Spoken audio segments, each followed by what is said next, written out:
Ventrax the dragon lay motionless at Ivan's feet. The dragon's scales were sticky with blood, and its tongue lolled out of its mouth like a panting dog's.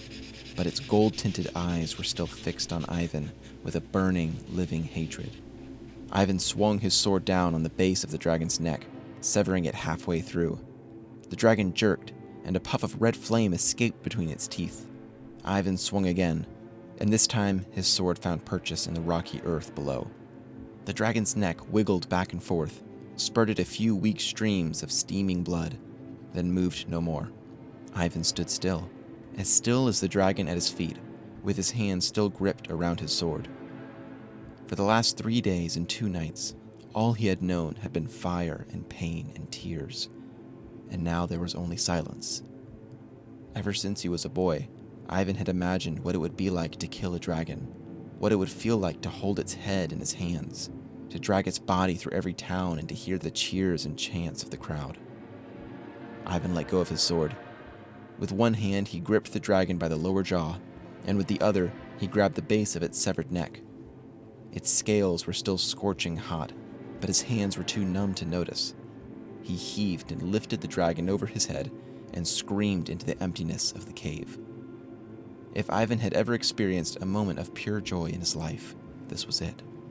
The monster was dead, in his hands. There could only be glory from here till death. Blood streamed from the dragon's wounds and coated Ivan from head to toe. Ivan, blind with ecstasy, did not pay any mind to the heat of the dragon's blood, or to the dull ache that crept across his skin as the blood curled its way down his body.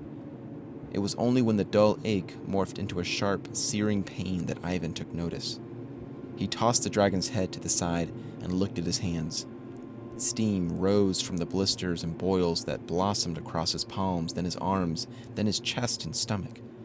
Wherever the dragon's blood touched, it burnt away flesh, fat, and sinew. Ivan touched his face, only to feel the raw muscles of his jaw contract as he tried to scream. But the blood had already curled its way into his mouth, burnt his tongue to a leathery nub, and trickled down his throat, scorching everything in its path. His scream died before it could even reach his withered lips. Ivan crumpled to the ground beside the dragon's head, his body disintegrating into a melted mass of bones and boiling blood. In his last moments of sight and life, Ivan saw himself reflected in the fiery eyes of the dragon Ventrax. In those eyes, everything burned.